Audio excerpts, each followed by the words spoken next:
mas pela exegese bíblica que ele incorpora dentro dos seus comentários. Talvez você não conheça aqui no Brasil, mas nos Estados Unidos ele é bem conhecido porque é um dos principais professores do Eton College, então é bem conhecido. E, na verdade, por 20 anos também ele pertenceu ao Instituto Bíblico Moody. Quando eu falo desta obra, talvez você fale assim, poxa vida, isso aqui a Vida Nova está lançando agora. Ah, bacana. Mas quem é, né, John Walton? Se eu te mostrar, talvez, esta obra, lançada pela concorrente, né, a Thomas Nelson, você vai saber que ele dá um banho de erudição nesse trabalho. Mas, na verdade, você vai conhecer o que, na verdade, quem assina a obra, né, é justamente ele. E existem outros que são parceiros coautores junto com ele, que é o comentário cultural, né, também lançado por Edições Vida Nova. Inicialmente, essa obra foi da Atos Editora, passou para a Vida Nova. A Vida Nova fez todo um novo trabalho, recomposições de grafia, parte editorial, e saiu essa obra magnífica que você conhece e todo o Brasil conhece. O que você talvez não saiba é que John Walton aqui no primeiro, aqui, né? John Walton é quem assina essa obra comentário. Então, John Walton ele é extremamente capacitado para poder escrever sobre o Antigo Oriente. Talvez você não saiba, na expressão inclusive do livro, ele traz aqui uma introdução e muita gente desconhece. Ele vai falar que é o Antigo Testamento e tal, e ele vai falar que é no próximo Oriente Próximo, né? Ou Próximo Oriente, como alguns definem. E muita gente não sabe o que é isso, não sabe a riqueza que significa isso. Né? O que acontece? Essa é uma parte ao sudoeste do Mediterrâneo, em que se encontra ali 5 países. Né? E desses 5 países, 4 vão ser fundamentais para a composição da nação de Israel, que é Síria, Líbano, Palestina e Iraque. Então, quando a gente fala de Oriente Próximo, a gente está falando desse grupo de 5 países, que inclusive Israel está no meio. Mas como o foco é trazer para nós a informação cultural daquela época, dos deuses, enfim, o Alton ele vai trabalhar em 6 áreas fundamentais que eu quero destacar aqui nessa obra.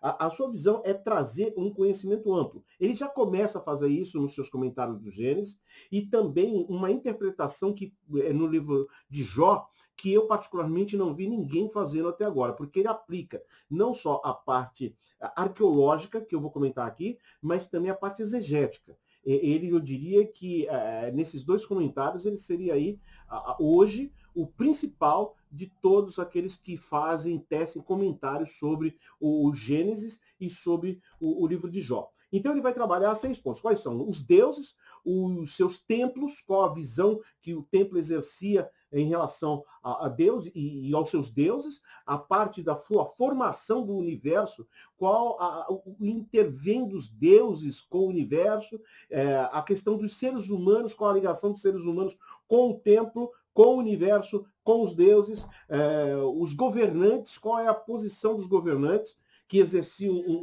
um papel, hora de governante, uma hora de semideuses. Ele trabalha essa questão e, por fim, a parte cultural. E isso é fundamental porque a cultura vai exercer um papel predominante dentro de toda a parte cultural desse comentário.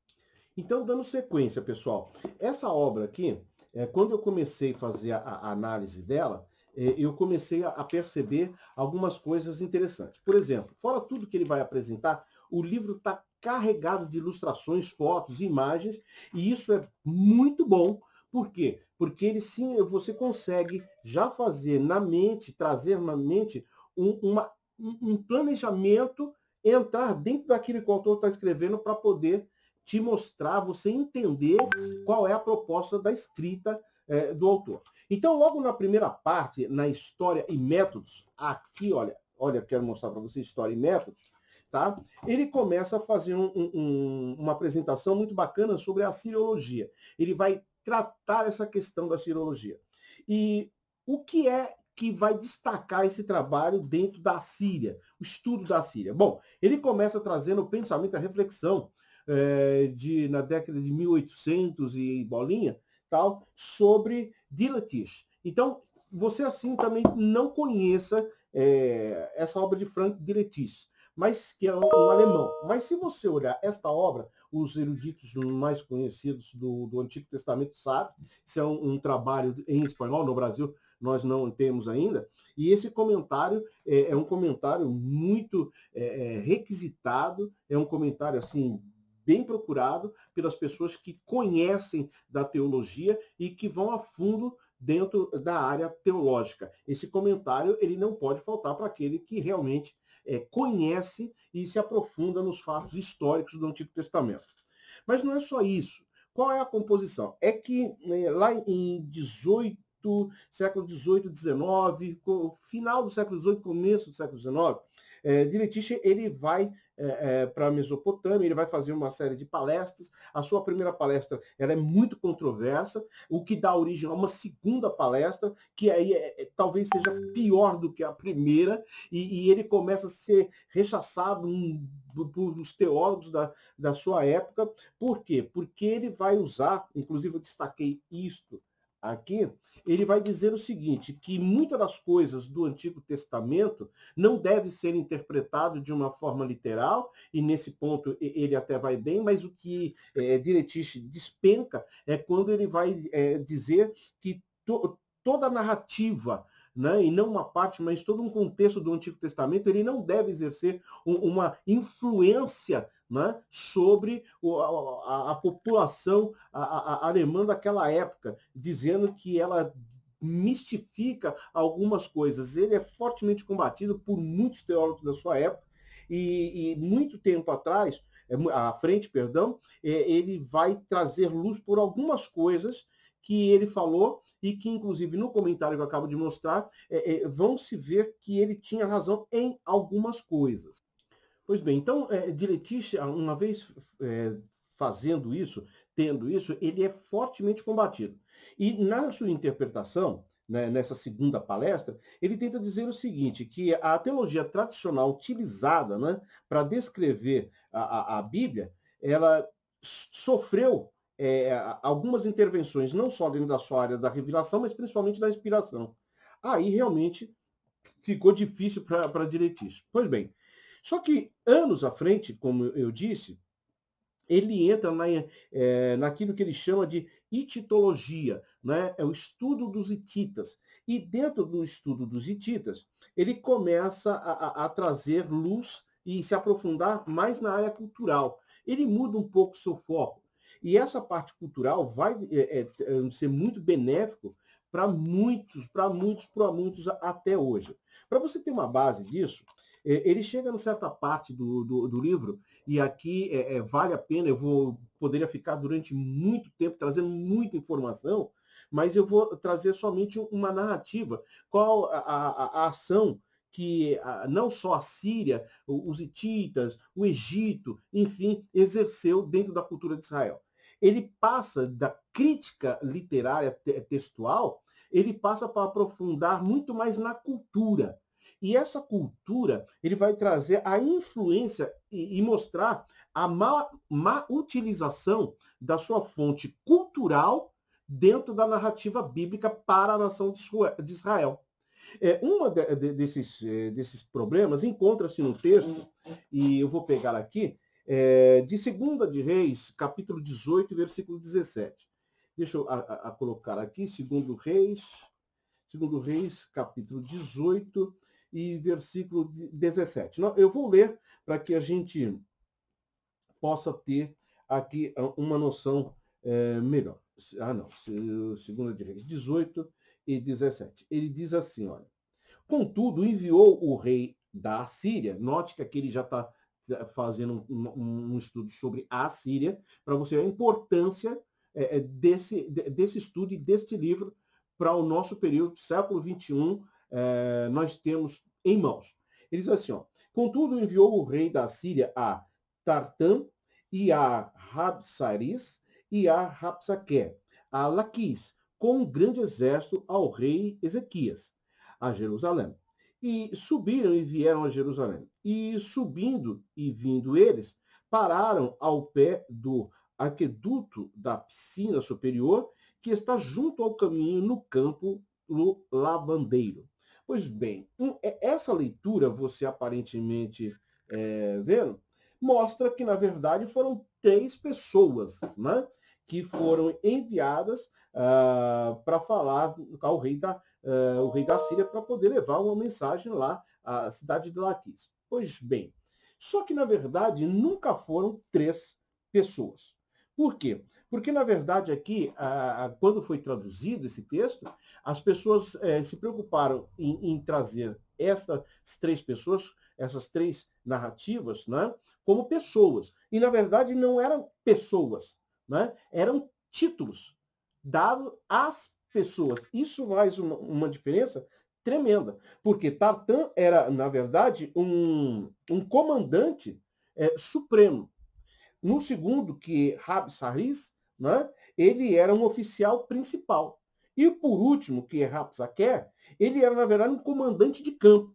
Quando você olha a sequência da narrativa, você vai ver que o versículo 19 é Rabsaquer, que é, então, o comandante de campo, que é quem vai exercer a devida função fora do ambiente narrativo. Ele diz assim, no versículo 19, e Rabsaquer lhe disse, ora, dizei a Ezequias, assim diz o grande rei, ao rei da Síria, que confiança é esta em que confiais?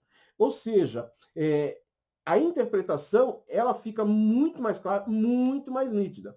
E com Vida Nova dá um banho de erudição, muitos daqueles que desconhecem isso, talvez não conheçam. Essa já é a minha antiga, eu gosto dela, que é Almeida Século XXI. E Almeida Século XXI, né, que é um dos trabalhos do Dr. Luiz Saião, ele traz o versículo, eu até deixei marcado aqui, 17, dizendo assim, porém, este enviou a Tartã, Rabsares e Rabsaquer com um grande exército a Laquis, ao rei Ezequias, em Jerusalém. Eles subiram a Jerusalém.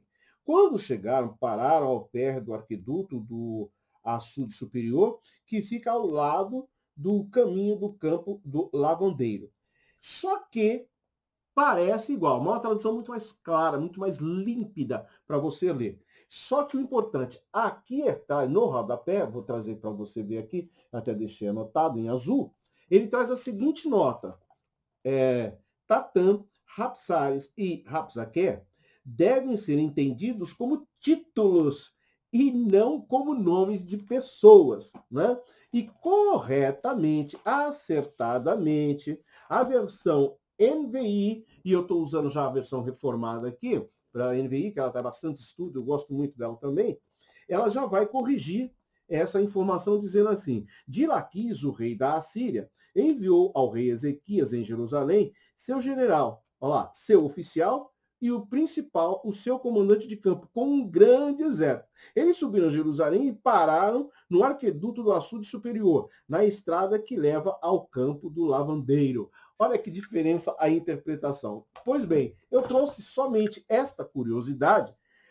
O livro já está totalmente riscado e anotado, claro, como é já perfil do Teme, né? Mostrar. Eu quero, então, mais uma vez, parabenizar a Edições Vida Nova para nos trazer essa riqueza de material. Depois você vai encontrar todos os textos. Inclusive, eu vou colocar aqui na descrição do vídeo todas as informações para você adquirir esta obra fantástica, tá bom? Quero, mais uma vez, parabenizar a Edições Vida Nova por este brinde que vocês trouxeram para o cenário teológico brasileiro. Muita gente compra o livro por capa e nem sabe do que está fazendo. Mas está aqui a contribuição fantástica, fenomenológica, tá? De John Walton para nós. Ele faz uma mescla entre a arqueologia, as fontes históricas e culturais. Isso para quem estuda teologia, isso para quem gosta de novidade, é um prato cheio formidável, tá bom? Espero que você tenha gostado. Se você gostou, compartilhe e fique com a graça e a paz do nosso Senhor Jesus Cristo e até a próxima. Fui!